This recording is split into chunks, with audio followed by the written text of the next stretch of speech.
Taibang Panshida Lady Mum Kudimak, Nungshiba Habase, Karino Masakani, Machin Manau, Mama Mapagi Nungshiba, Marup Mapiza Shingi Nungshiba, Puna Makshigi Matakta, Tamoy Tamoy Nungshiba Habasitani,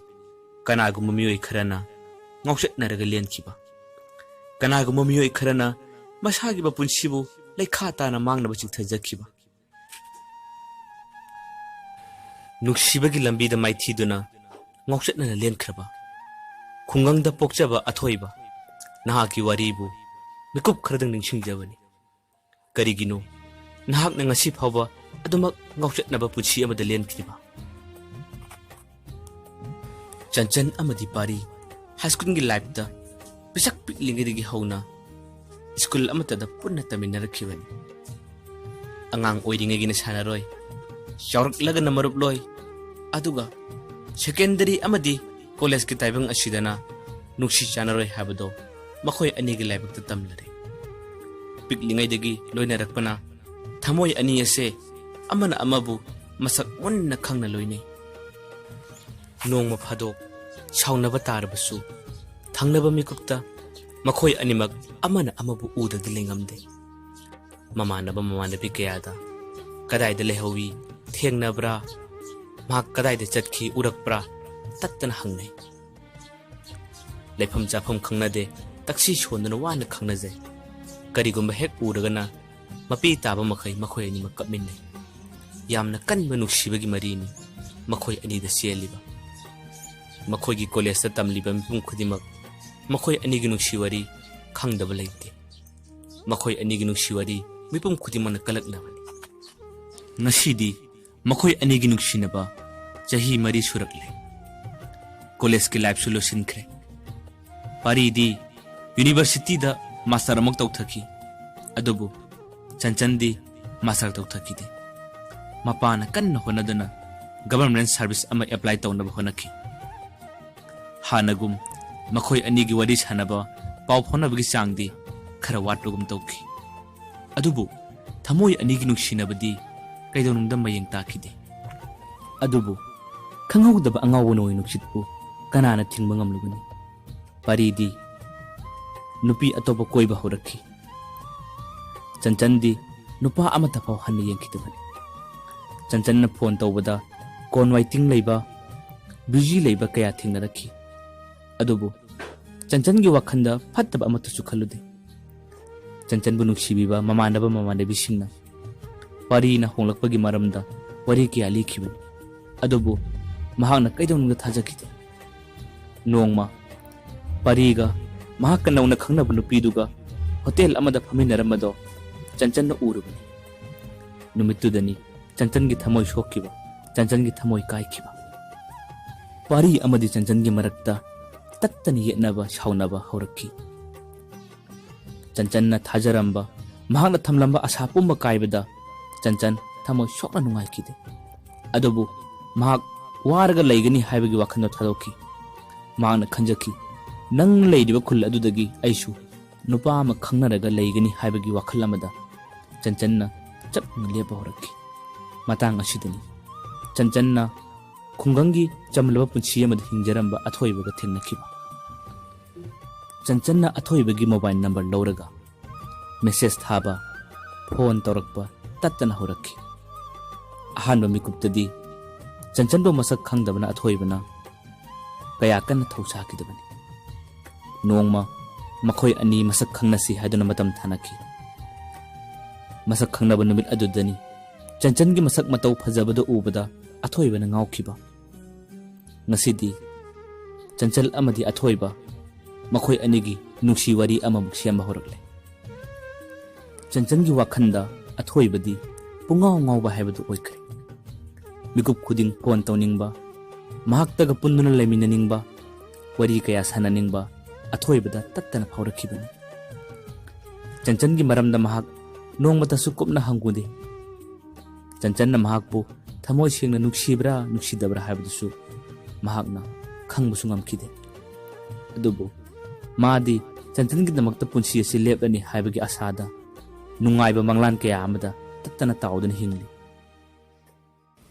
Chanchansu. Athoibagi khunduda toina laki Mamaga maga khakta leiba punsi ado Chanchan su mateng kaya amusu pangbiki Makoy da laklaga chak chaba amadi nonga phadok chak thonglamba numisu yauki Puna maksidani athoibana Chanchan gi damakta yamna wangna saga chakiba mahaki asa Chanchan amadi athoibagi nungsiba tha taruk haukhredo Makoy anigi nungsi mari parigina kongna taba horakki Parina numit adudagi Chanchan ga maga unanaba amadi Chanchan da magi wari kaya sengdoknabagi tattana tanja thiba horakki Makoy anigi wari sengdoknaba numituda Chanchan di parida asum chenkre Mathangi nonganbada athoibagi manakongda Chanchan chenkibagi wari taba horakki Pawasi tabada athoiba lefam chafam khangkide Mahagna Chanchan asumna tawgani habase kaidonunga thajakide Yumda leirasu lefam khangde kadaidano aida leigadabase hadina tattana khalai Khonjen thona kaplase habasu ngamde Mahag awaba habadu oiki Mathangi numitta Chanchan na tharakpa chithi ama magi khudda yaurakki Chithidugi warolduda asumna iramki Dada Nasanbu warauganuko Aigi nungshiba amabu achumba lambida paraknabagidamagta aina dadadagi mateng kharadang laujakhibani Nasanbu lana khanbiganu Nasanbu ngakpiyuko Naki Nachan Chanchan Wahay asi tabadani athoibana amukka hena thawai jakhiba ningma thungkidaba penkidaba kaya amana masada yomkiba Mahagna khalaki Mahakki lairaba matawsida Chanchanna mabu mirairambani habasida Mahak wakan jat khanba horakki Mikup ama phawa pothadana leiba ngamlakte Chanchanna mahakku karigi sanarablibano haiduna masa mathanta wahang kaya ama hangjaki Karigi damaktano aigi laibakta asumna tamlamliba haiduna mathan sininga mangninga phaurakki Yumda leiraktre nongma yumna changlakani numin nini yumda halakloi Mamasu mahaki awabdu khangki adubu ngasidi athoiba asum haukhibana yumda changba kaukre lamhang tumhang achikuma phamda mahaki yum oiba horakki asomda Chanchan di pariga luhongduna nungaiba taibang amada laikre aduga athoibagi punsina ngauchatnaba taibang amadani liankiba athoiba yumda changlakidre kadaidabu leiriba kadaidabu yarekliba kanana su khangma ngamlaktre mamana mahakpu koithi thiki adubu numit nini humni sure mahakpu thiba phanaktaba kanagumba laikai gi mi amana hai mamang lampakta nahan mathanta numidang wai humlammi kanagumba amana su hai chingkhongda hauba haino pami amagi makhongda mathanta aikhoina chingdagi halakwa phamawi hai adubu chatlaga thiruba matamdadi athoibagi khongulliba kanana su phangkide mahak ningba kaiba haiba misak ama oidana tasengnamak ngauchat nakrabara natraga mak shi khrabara natraga mahak mang khrabara kanana su khangma ngamlaktre nungsibana tat tawbiram laba athoiba mahaki khulda amukhana ubo phangkidre mahak mang khrabara natraga shi khrabara haibaso kana amatana khangkidre mama mathantana mahak pu kawraga teng thajai adobu mahakti amukhana mahaki khunda lakidre nongma thenglaba ahing amada thamoi soklaba sonthanglaba khonjel amada thamoi sokna kaptuna lawba khonjel amadi taki khulladug mipum khudimak numidang aduda khonjel aduba takidaba kanasu yaukide nongalakpada kanaguma kharan hainai ngarangi khonjel ado athoibagi mali kanaguma kharan hai natte athoibadi shiramlani ngarangi khonjel adudi tamna line ngasidi Chanchangi wakhanda ngauchatnaduna hingliba athoiba mahakna yumda halakidaba chayolama phajlakle athoibagi mama amadi athoibagi mari mata singna mahakko phangnaba mafam chattuna thikibani adubu phangba kawbdi lekide mapu magi nongdambu kanana kakpa ngamlugani mathangi numit amadani khungi miyoy singna chingda singjanba chatpada ꯄꯠꯊꯔꯕ ꯆꯣꯛꯊꯔꯕ ꯍꯛꯆꯥꯡ ꯑꯃ ꯈꯣꯔꯕ ꯂꯣꯛꯅꯨꯡꯒꯤ ꯀꯥꯆꯤꯜ ꯑꯃꯗ ꯅꯤꯡꯉꯥꯏꯗꯅ ꯍꯤꯞꯇꯨꯅ ꯂꯩꯔꯝꯕꯗꯣ ꯈꯨꯟꯒꯤ ꯃꯤꯑꯣꯏ ꯑꯃꯅꯤꯅ ꯎꯈꯤꯕꯅꯤ꯫ ꯅꯨꯄꯥ ꯑꯗꯨꯅ ꯑꯊꯣꯏꯕ ꯑꯣꯏꯔꯝꯕꯗ ꯃꯍꯥꯛꯄꯨ ꯃꯁꯛ ꯈꯪꯕꯤꯕ ꯃꯍꯥꯛꯄꯨ ꯅꯨꯡꯁꯤꯕꯤꯕ ꯈꯨꯟꯖꯥꯁꯤꯡ ꯑꯗꯨꯅ ꯈꯨꯗꯛꯇ ꯊꯤꯟꯊꯕ ꯇꯧꯗꯅ ꯍꯣꯁꯄꯤꯇꯥꯜꯗ ꯄꯨꯈꯠꯄꯤꯈꯤ꯫ ꯑꯊꯣꯏꯕꯒꯤ ꯃꯃꯥꯁꯨ ꯃꯆꯥ ꯂꯩꯔꯝꯂꯦ ꯍꯥꯏꯕꯒꯤ ꯄꯥꯎ ꯇꯥꯕꯗ ꯑꯃꯨꯛꯇ ꯑꯣꯏꯕ ꯂꯩꯐꯝ ꯈꯪꯈꯤꯗꯦ, ꯍꯔꯥꯎꯕꯅ ꯃꯃꯤꯠ ꯏꯔꯥ ꯆꯦꯟꯅ ꯀꯞꯆꯈꯤ꯫ ꯅꯨꯃꯤꯠꯇꯨꯗꯒꯤ ꯑꯊꯣꯏꯕꯒꯤ ꯃꯃꯥꯅ ꯃꯆꯥꯕꯨ ꯍꯥꯟꯅꯒꯤ ꯄꯨꯟꯁꯤꯒꯨꯝ ꯋꯥꯈꯜ ꯂꯩꯇꯥꯔꯛꯅꯕ ꯌꯥꯝꯅ ꯀꯟꯅ ꯍꯣꯠꯅꯈꯤ꯫ ꯑꯁꯣꯝꯗꯅ ꯀꯝꯗꯧꯔꯤ? ꯐꯥꯈꯤꯕ ꯏꯁꯩ ꯅꯣꯡꯃꯇ ꯑꯣꯏꯔꯕꯁꯨ ꯉꯪꯅꯤꯡꯉꯤ ꯍꯥꯏꯕꯗꯨꯅꯤ꯫ ꯄꯥꯔꯤꯅ ꯆꯟꯆꯟꯒ ꯂꯨꯍꯣꯡꯂꯒ ꯂꯩꯔꯕ ꯐꯥꯎꯕ ꯑꯇꯣꯞꯄ ꯅꯨꯄꯤꯁꯤꯡ ꯂꯣꯟꯅ ꯂꯣꯟꯅ ꯀꯣꯏꯕ ꯍꯧꯔꯛꯈꯤ꯫ ꯑꯗꯨꯒꯤꯁꯨ ꯃꯊꯛꯇ ꯌꯨ ꯑꯃꯗꯤ ꯃꯩꯈꯨ ꯁꯤꯖꯤꯟꯅꯕꯁꯨ ꯇꯞꯅ ꯇꯞꯅ ꯍꯩꯅꯕ ꯍꯧꯔꯛꯈꯤ꯫ ꯄꯥꯔꯤꯒꯤ ꯍꯣꯡꯂꯛꯂꯤꯕ ꯀꯦꯔꯦꯛꯇꯔꯁꯤꯡ ꯑꯗꯣ ꯄꯥꯔꯤꯒꯤ ꯃꯄꯥꯅ ꯈꯪꯂꯛꯄꯗꯒꯤ ꯃꯇꯨꯡꯗ ꯇꯧꯗꯅꯕ ꯆꯩꯕ ꯉꯥꯡꯕ ꯀꯌꯥ ꯇꯧꯔꯛꯈꯤ꯫ ꯑꯗꯨꯕꯨ ꯄꯥꯔꯤꯅ ꯃꯄꯥꯒꯤ ꯃꯥꯌꯣꯛꯇ ꯑꯣꯟꯈꯠꯇꯨꯅ ꯈꯨꯝꯕ ꯑꯃꯗꯤ ꯋꯥ ꯀꯟꯅ ꯀꯟꯅ ꯉꯥꯡꯕ ꯀꯌꯥ ꯇꯧꯔꯛꯄꯗꯒꯤ ꯄꯥꯔꯤꯒꯤ ꯏꯃꯨꯡꯗ ꯅꯨꯡꯇꯤꯒꯤ ꯈꯟꯅꯕ ꯆꯩꯅꯕ ꯀꯌꯥ ꯑꯃ ꯊꯣꯛꯄ ꯍꯧꯔꯛꯈꯤ꯫ ꯄꯥꯔꯤꯒꯤ ꯅꯦꯆꯔ ꯑꯗꯣ ꯁꯦꯝꯗꯣꯛꯎ ꯌꯥꯔꯛꯇꯕꯗꯒꯤ ꯃꯄꯥꯅ ꯈꯪꯍꯜꯂꯒꯦ ꯃꯇꯥꯒꯨꯝ ꯃꯍꯥꯛꯀꯤ ꯅꯨꯄꯤ ꯑꯃꯗꯤ ꯄꯤꯛꯂꯤꯕꯤ ꯃꯆꯥꯅꯨꯄꯤꯕꯨ ꯄꯨꯗꯨꯅ ꯃꯄꯥꯒꯤ ꯀ꯭ꯋꯥꯇꯔꯗ ꯃꯈꯣꯏ ꯄꯨꯟꯅ ꯂꯩꯈꯤ꯫ ꯄꯥꯔꯤ ꯑꯃꯗꯤ ꯆꯟꯆꯟ ꯌꯨꯝ ꯑꯗꯨꯗ ꯍꯤꯡꯅꯕꯒꯤ ꯂꯥꯟꯐꯝꯗ ꯑꯋꯥꯕ ꯑꯃ ꯃꯥꯌꯣꯛꯅꯕ ꯍꯧꯔꯛꯈꯤ꯫ ꯆꯟꯆꯟꯅ ꯃꯍꯥꯛꯀꯤ ꯃꯄꯥꯝꯗꯒꯤ ꯃꯇꯦꯡ ꯈꯔ ꯅꯤꯒꯗꯕꯁꯨ ꯂꯨꯍꯣꯡꯕ ꯊꯥ 5-6 ꯈꯛꯇ ꯉꯥꯏꯔꯤꯕ ꯑꯣꯏꯕꯅ ꯃꯍꯥꯛꯅ ꯍꯥꯏꯕ ꯏꯀꯥꯏꯔꯝꯃꯤ꯫ ꯑꯗꯨꯒꯤꯁꯨ ꯃꯊꯛꯇ ꯆꯟꯆꯟꯒꯤ ꯃꯃꯥ ꯑꯃꯗꯤ ꯃꯄꯥꯁꯨ ꯃꯆꯥꯅꯨꯄꯥꯒ ꯂꯣꯏꯅꯅ ꯃꯇꯝ ꯈꯔ ꯃꯄꯥꯟ ꯂꯝꯗ ꯂꯩꯈꯤ꯫ ꯃꯇꯥꯡ ꯑꯁꯤꯗ ꯆꯟꯆꯟꯒꯤꯗꯃꯛꯇ ꯃꯇꯦꯡ ꯄꯥꯡꯕꯤꯔꯤꯕ ꯍꯥꯏꯕꯕꯨ ꯃꯍꯥꯛꯀꯤ ꯍꯦꯛ ꯄꯣꯛꯃꯤꯟꯅꯕꯤ ꯃꯆꯦ ꯑꯗꯨ ꯈꯛꯇꯅꯤ꯫ ꯑꯁꯣꯝꯗ ꯑꯊꯣꯏꯕꯁꯨ ꯍꯥꯟꯅꯒꯤ ꯄꯨꯟꯁꯤꯒꯨꯝ ꯒ꯭ꯌꯥꯟ ꯇꯥꯔꯛꯈꯤ꯫ ꯃꯃꯥ ꯑꯃꯗꯤ ꯃꯍꯥꯛꯀꯤ ꯇꯨꯡꯒꯤ ꯌꯥꯏꯐꯅꯕꯒꯤꯗꯃꯛꯇ ꯃꯍꯥꯛꯁꯨ ꯑꯋꯥꯕ ꯊꯤꯗꯅ ꯂꯝ ꯂꯝ ꯈꯨꯗꯤꯡꯗ ꯆꯠꯇꯨꯅ ꯊꯕꯛ ꯁꯨꯕ ꯍꯧꯔꯛꯈꯤ꯫ ꯄꯥꯔꯤꯁꯨ ꯃꯇꯝ ꯈꯔ ꯂꯩꯔꯒ ꯄ꯭ꯔꯥꯏꯚꯦꯠ ꯀꯝꯄꯅꯤ ꯑꯃꯗ ꯊꯕꯛ ꯇꯧꯔꯦ꯫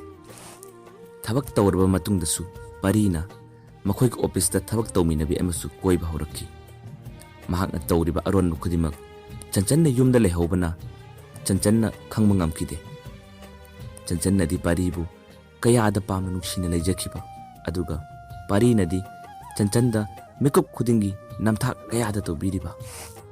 ꯉꯁꯤꯗꯤ ꯆꯟꯆꯟ ꯀꯨꯝꯊꯥ ꯆꯨꯖꯤꯜꯂꯛꯂꯦ꯫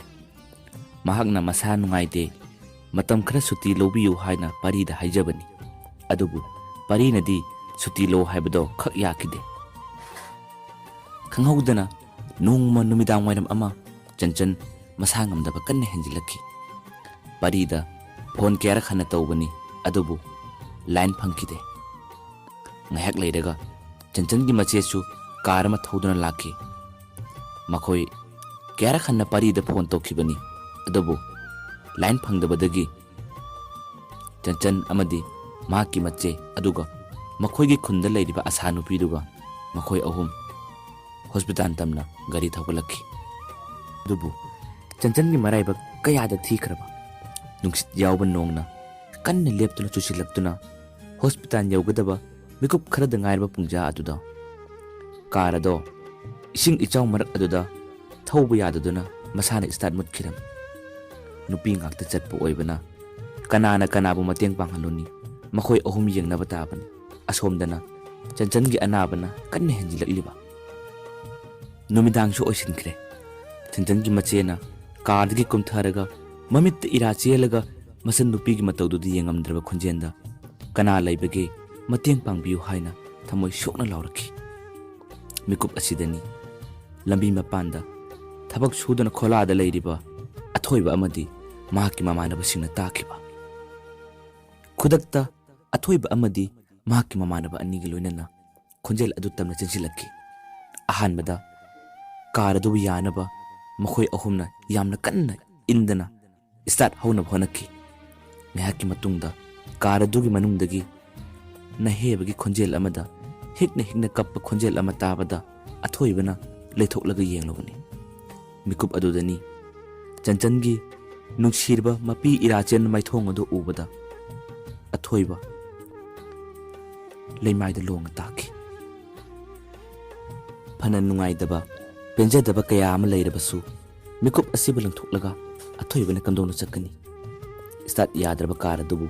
ꯃꯃꯥꯟꯅꯕ ꯑꯅꯤꯗ ꯁꯤꯟꯅꯔꯝꯂꯒ ꯑꯊꯣꯏꯕꯅ ꯆꯟꯆꯟꯕꯨ ꯊꯥꯡꯗꯨꯅ ꯍꯣꯁꯄꯤꯇꯥꯜ ꯇꯝꯅ ꯆꯦꯜꯂꯛꯈꯤ꯫ ꯑꯁꯥ ꯅꯨꯄꯤ ꯑꯃꯗꯤ ꯆꯟꯆꯟꯒꯤ ꯃꯆꯦꯁꯨ ꯅꯣꯡꯂꯛ ꯑꯗꯨꯗ ꯑꯊꯣꯏꯕꯒꯤ ꯇꯨꯡ ꯏꯟꯗꯨꯅ ꯆꯦꯜꯂꯛꯈꯤ꯫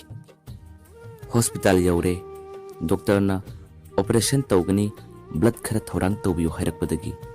ꯕ꯭ꯂꯗ ꯐꯥꯎꯕ ꯑꯊꯣꯏꯕꯗꯒꯤ ꯄꯤꯈꯤ꯫ ꯀꯌꯥꯗ ꯄꯨꯛꯆꯦꯜ ꯆꯥꯎꯈ꯭ꯔꯕ ꯑꯊꯣꯏꯕꯅꯣ! ꯉꯥꯏꯍꯥꯛ ꯂꯩꯔꯒ ꯆꯟꯆꯟꯒꯤ ꯃꯆꯦꯅ ꯐꯥꯔꯃꯥꯁꯤ ꯆꯠꯈꯤꯕꯗ ꯑꯊꯣꯏꯕꯗ ꯆꯟꯆꯟꯒꯤ ꯐꯣꯜ ꯑꯗꯣ ꯄꯥꯏꯍꯜꯂꯝꯃꯤ꯫ ꯃꯤꯀꯨꯞ ꯈꯔꯒꯤ ꯇꯨꯡꯗ ꯄꯥꯔꯤꯒꯤ ꯅꯝꯕꯔꯗꯒꯤ ꯆꯟꯆꯟꯒꯤ ꯐꯣꯜ ꯑꯗꯨꯗ ꯀꯣꯜ ꯑꯃ ꯂꯥꯛꯈꯤ꯫ ꯑꯋꯥꯕꯗ ꯑꯋꯥꯕ ꯍꯥꯞꯄꯤ ꯍꯥꯏꯕꯗꯨꯅꯤ꯫ ꯄꯥꯔꯤ ꯑꯃꯗꯤ ꯑꯇꯣꯞꯄ ꯅꯨꯄꯤ ꯑꯃꯒ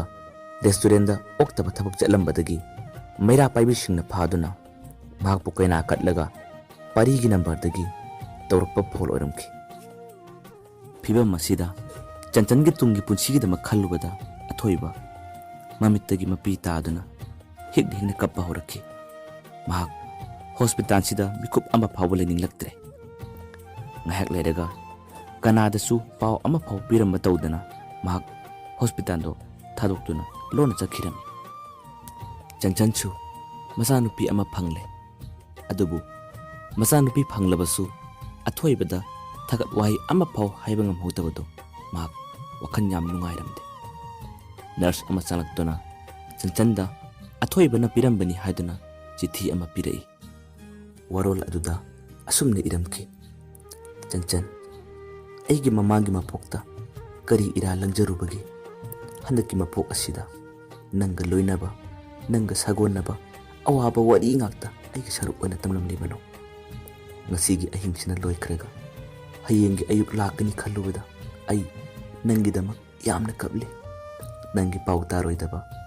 ꯅꯪꯒꯤ ꯋꯥꯔꯤ ꯇꯥꯔꯣꯏꯗꯕ ꯃꯐꯝꯗ ꯑꯩꯒꯤ ꯏꯃꯥꯕꯨ ꯄꯨꯗꯨꯅ ꯍꯤꯡꯂꯨꯔꯒꯦ ꯈꯜꯂꯤ꯫ ꯅꯪꯒꯤ ꯇꯨꯡꯒꯤ ꯄꯨꯟꯁꯤꯗ ꯑꯣꯏꯍꯧꯒꯗꯕ ꯐꯤꯕꯝ ꯑꯗꯣ ꯑꯩ ꯌꯥꯝꯅ ꯅꯨꯡꯁꯤ꯫ ꯄꯨꯝꯅꯃꯛꯁꯤꯡ ꯑꯁꯤꯗꯒꯤ ꯅꯥꯊꯩꯅꯕ ꯑꯩ ꯍꯌꯦꯡ ꯑꯌꯨꯛ ꯑꯉꯟꯕꯗ ꯏꯃꯥꯕꯨ ꯄꯨꯗꯨꯅ ꯑꯊꯥꯞꯄ ꯈꯨꯜ ꯑꯃꯗ ꯂꯩꯔꯨꯔꯒꯦ꯫ ꯂꯣꯏꯖꯔꯒꯦ꯫ ꯋꯥꯔꯣꯜꯁꯤꯡ ꯑꯁꯤ ꯄꯥꯔꯨꯔꯒ ꯆꯟꯆꯟ ꯊꯃꯣꯏ ꯁꯣꯛꯅ ꯍꯤꯛꯅ ꯍꯤꯛꯅ ꯀꯞꯂꯛꯈꯤ꯫